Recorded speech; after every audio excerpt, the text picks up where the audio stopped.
Mesdames et messieurs, chers collègues, bonsoir. Je vais commencer par une question. Qu'est-ce que la tomate et la pomme de terre ont en commun? Eh bien, rendez-vous compte, ce sont des espèces exotiques. Et oui, même si parmi vous, il y a des Belges qui adoraient les frites, la pomme de terre est exotique. La tomate aussi, elles sont originaires d'Amérique du Sud. Elles ne sont pas méchantes, ces espèces-là. Elles se sont installées en Europe très facilement et elles sont devenues d'ailleurs d'une importance économique indéniable depuis des centaines d'années. Les espèces exotiques peuvent être animales, végétales. Il peut s'agir également de micro-organismes. Et la définition, c'est une espèce qui a été introduite par suite de l'activité humaine dans une région qu'elle n'aurait absolument pas pu atteindre naturellement. Ça, ce sont les espèces exotiques en général. Mais alors, il y a les espèces exotiques envahissantes, que d'aucuns veulent appeler les EEE, mais moi, ça me fait trop penser à l'espace économique européen, donc je le dis à chaque fois en entier, les espèces exotiques envahissantes. Ce sont celles qui posent des problèmes lors de leur introduction dans de nouveaux territoires, parce qu'elles ont des agents pathogènes pour l'agriculture ou pour la sylviculture, ou bien parce qu'elles sont vecteurs de maladies. Alors, je vais vous donner quelques noms qui vont nous faire voyager. La berce du Caucase, l'écrevisse de Louisiane, le myriophile du Brésil, le frelon asiatique. Ça nous fait voyager, mais pourtant, ce sont des espèces qui ont déjà posé leurs pattes ou creusé leurs racines sur le territoire français et qui sont bien installées. Alors, une chargée de mission au Comité français de l'Union internationale pour la conservation de la nature nous rappelle donc qu'il s'agit d'espèces introduites par l'homme, parfois de manière volontaire, parfois de manière accidentelle. Elles sont introduites en dehors de leur aire naturelle de répartition. Elles se sont implantées et elles se propagent, parfois même très rapidement, avec des impacts plutôt négatifs sur les espèces indigènes, sur les écosystèmes, sur les habitats. Et elles ont des conséquences écologiques indéniables, des conséquences sanitaires parfois, et des conséquences économiques.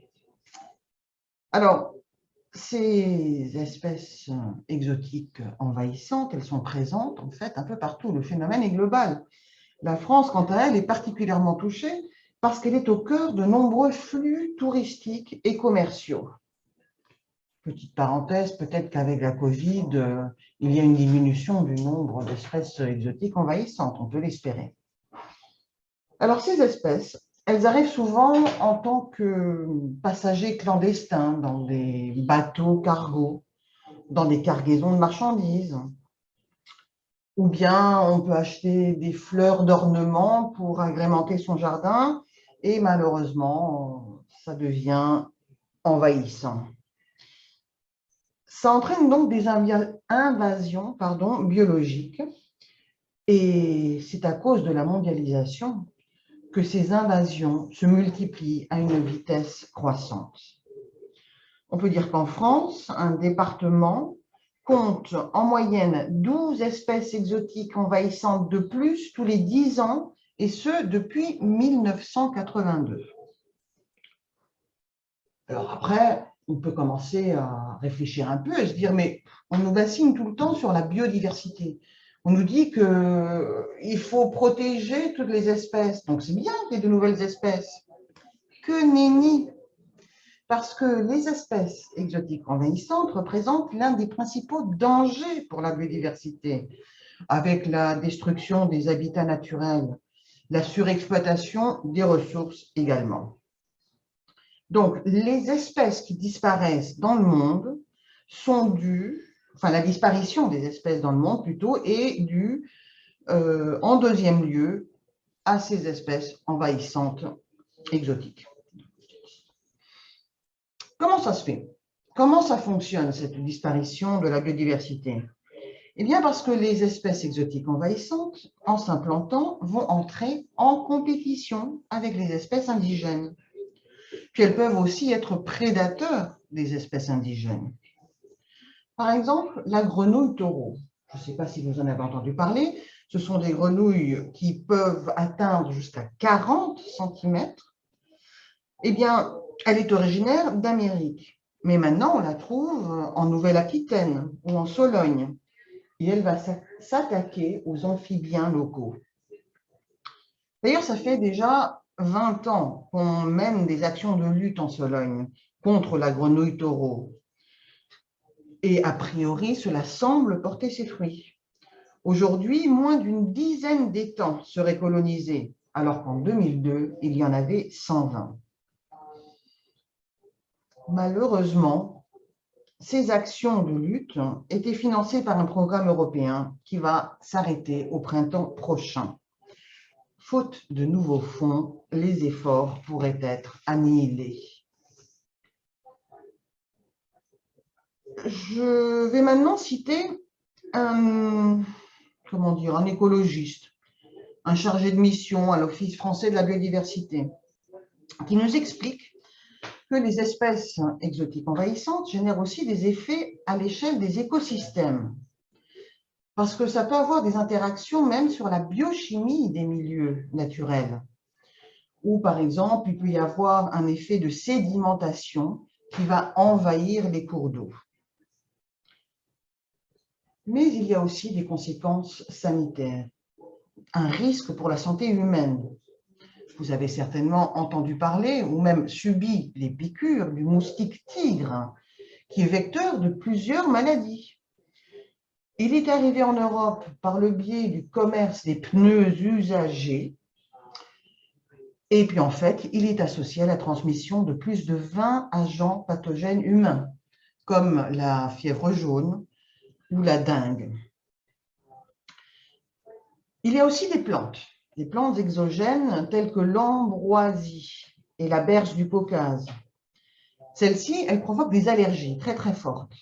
C'est dommage parce que la berce du Caucase a une fleur superbe et donc quand on randonne, on a envie de l'attraper, mais alors attention parce que vraiment les réactions sont très fortes. Elles provoquent des irritations, des brûlures cutanées même.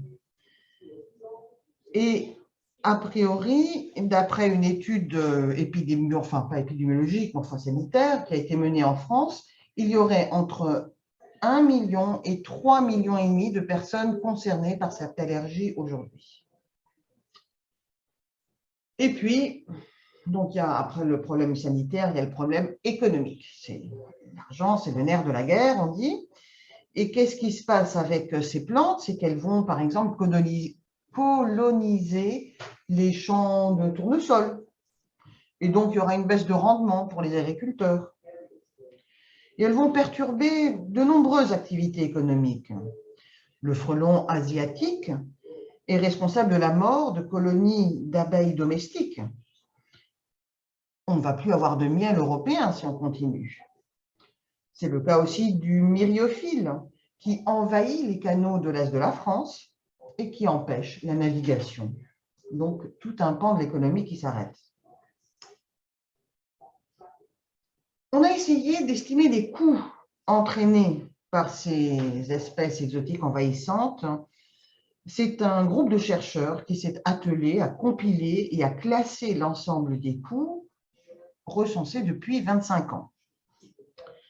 Pour la France, ces coûts atteignent entre 1,14 et 10,2 milliards d'euros sur 25 ans, entre 1993 et 2018.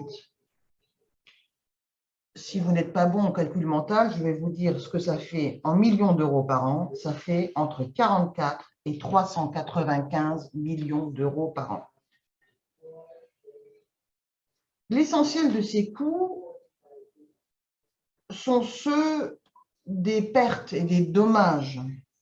On n'a pas calculé dans ces coûts toutes les activités de prévention qui pourraient être menées ou bien les mesures de gestion des espèces pour essayer de les cloisonner, de restreindre leur propagation.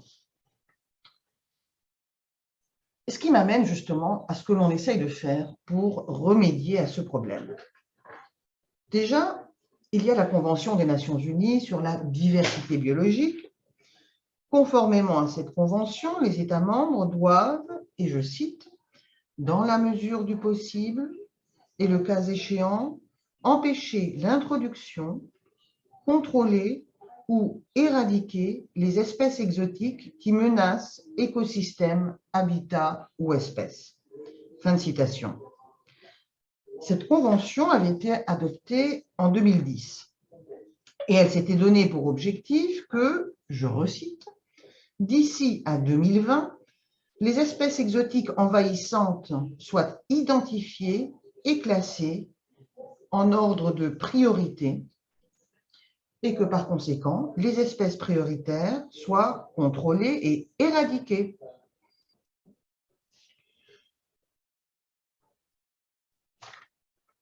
L'objectif que s'étaient fixé les Nations Unies a également été repris dans la stratégie de l'Union européenne en faveur de la diversité biologique. Et c'est la raison pour laquelle le Conseil de l'Union européenne a approuvé en 2014 un règlement relatif à la prévention et à la gestion de l'introduction et de la propagation des espèces exotiques envahissantes. Bref, c'est un règlement qui va tenter d'interdire l'importation, la vente, l'achat, le transport, l'utilisation et la libération de l'environnement de ces espèces. Au départ, la liste comportait 37 espèces. Ensuite, elle a été portée à 66, des espèces jugées vraiment préoccupantes. Mais d'ailleurs,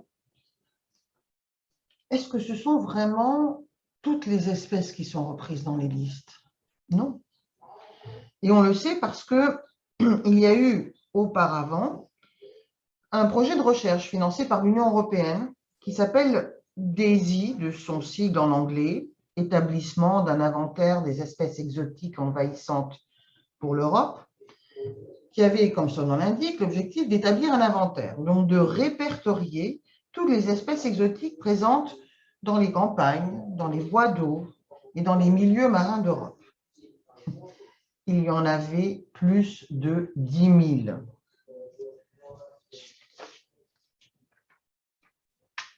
Et c'est parce qu'il y a ces listes qui ne fonctionnent pas vraiment bien que certaines personnes suggèrent qu'il vaudrait mieux, au lieu d'avoir des listes noires, essayer d'avoir des listes blanches, c'est-à-dire des listes où on autorise certaines espèces parce qu'on sait qu'elles ne vont pas être trop nocives. Et puis en fait, on se rend compte que ce qu'il faut faire, plus que tout, c'est sensibiliser tous les acteurs, toutes les personnes qui peuvent être responsables d'introduire de nouvelles espèces en Europe. Essayer donc, par l'établissement de listes blanches, de leur faire démontrer que l'espèce ne pose pas de problème. Ça, bien sûr, c'est quand il s'agit d'une introduction volontaire. Pour les introductions accidentelles, là, on ne peut rien faire.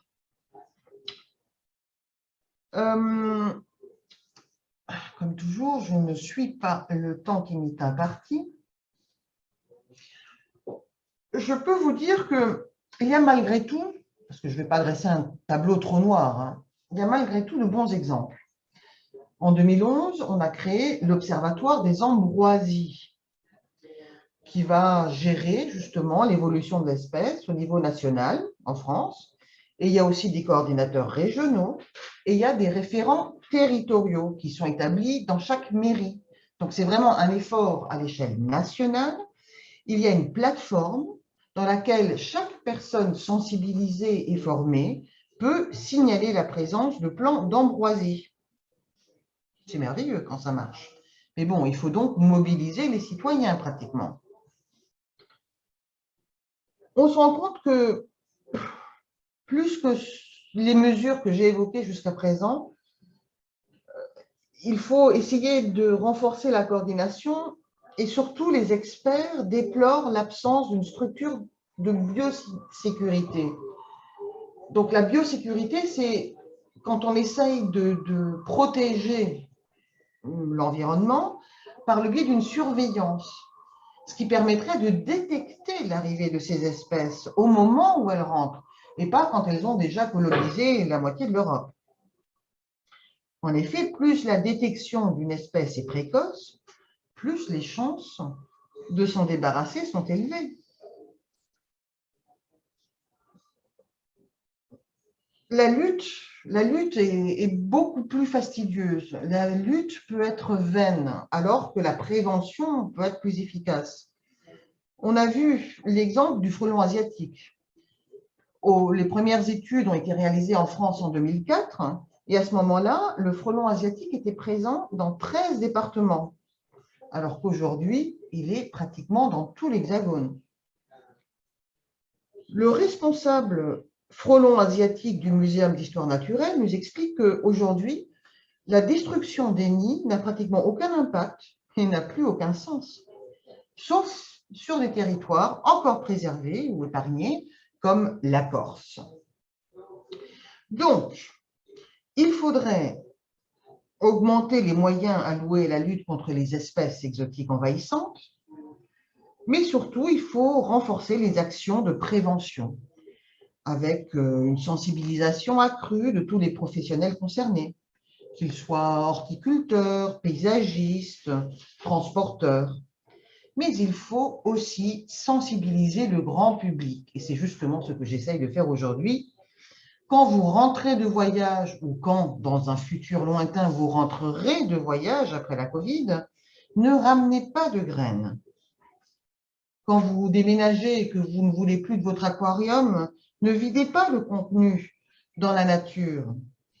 Et si vous circulez dans des zones contaminées, eh bien, quand vous en sortez, nettoyez vos roues. Voilà de bons réflexes qui peuvent prévenir ou au moins freiner les invasions. Voilà, je vous remercie.